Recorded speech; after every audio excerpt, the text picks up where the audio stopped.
Voilà, le deuxième vœu donc, est un vœu donc, du Conseil municipal de Nanterre en soutien au Conseil municipal et au personnel communal de la ville de Stein.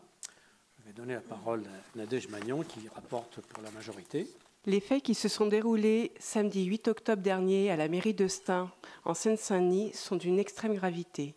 Ce jour-là, un groupe d'une quinzaine d'individus cagoulés a fait éruption dans les jardins de l'hôtel de ville de cette commune, utilisant des fumigènes et un mégaphone pour scander des insultes entendues des employés communaux et des élus présents sur les lieux. « Retournez chez vous, vous salissez la France est à nous ». Cette action ouvertement raciste a été revendiquée par le groupe d'extrême droite Action française. Ce n'est pas la première fois que le maire de Stein, M. Asdine Taibi, ainsi que d'autres élus locaux sont l'objet d'attaques racistes en raison de leurs origines.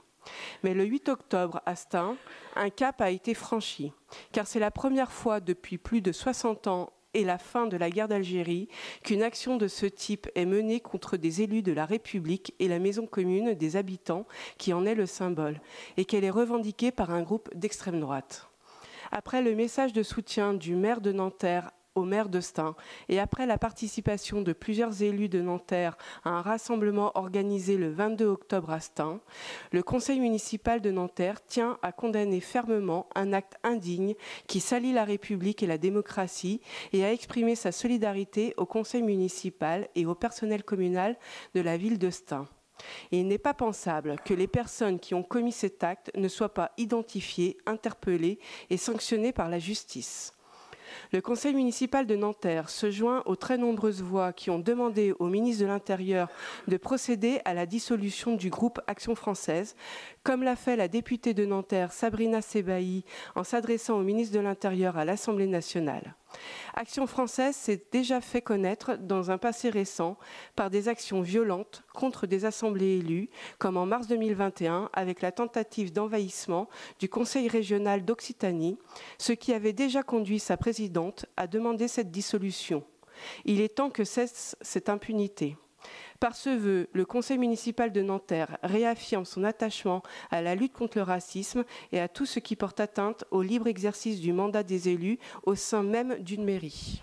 Monsieur le maire, mes chers collègues, les faits que tu viens de décrire, Nadège, sont en effet très graves.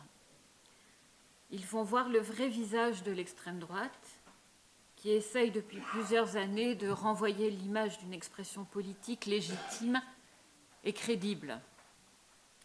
Ce qui s'est passé à Stein montre que le Rassemblement national n'est pas un parti comme les autres. Parce qu'en réalité, il n'y a pas de différence idéologique entre ce qui anime ces groupuscules fascistes et le Rassemblement national. Ce qui s'est passé le 3 novembre dernier à l'Assemblée le montre encore. À l'occasion d'une question posée par le député Carlos Martins Bilongo sur le sort des migrants en Méditerranée, le « qu'ils retournent en Afrique » d'un député RN est dans le même registre haineux que les injonctions hurlées à Stein.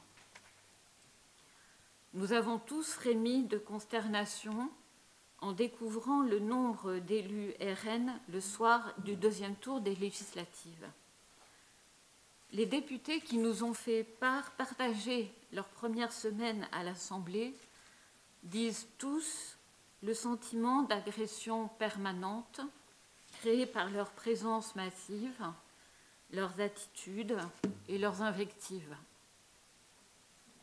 Le samedi 22 octobre, un rassemblement devant la mairie de Stein en soutien aux élus a été organisé.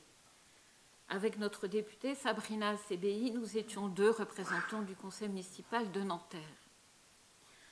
Nous avons été frappés de constater à quel point les élus de Stein et leurs familles étaient encore hantés par l'intensité de la haine d'individus habités par un racisme odieux et décomplexé. Dans la continuité de cette mobilisation, Sabrina Sebahi, lors de la séance des questions au gouvernement, a demandé la dissolution de l'Action française, après avoir rappelé que Charles Maurras, son fondateur, a contribué à préparer les consciences au régime de Vichy. Nous déplorons qu'aucun engagement clair n'ait été pris par le gouvernement qui s'est retranché derrière l'exigence d'un examen minutieux des faits. Mais nous devons le rappeler inlassablement à ceux qui oublient l'histoire et qui sont tentés par le vote RN, parfois par désespoir. Ces groupuscules, ces assemblages d'hommes animés par la haine et la violence ne sont pas une génération spontanée. Ils sont la résurgence de la peste xénophobe qui a montré à quelle horreur pouvait mener l'idée érigée en programme politique qu'une catégorie d'humains ne mérite pas de vivre. Ils avaient été affaiblis à la libération. Ils ont retrouvé leur activisme pour s'opposer à la décolonisation. Le Front national n'est rien d'autre, lors de sa création en 1972, qu'un regroupement d'anciens SS, de nostalgiques de Vichy et de militants de l'Algérie française, certains coupables d'actes de torture. Non, le pouvoir exercé par un parti raciste et xénophobe n'est pas une option. Non, le racisme n'est pas une opinion, c'est un crime. Je termine en rappelant ce qu'écrivait Antonio Gramsci en 1930 dans ses cahiers de prison. La crise consiste justement dans le fait que l'ancien meurt et que le nouveau ne peut pas naître. Pendant cet interrègne, on observe les phénomènes morbides les plus variés.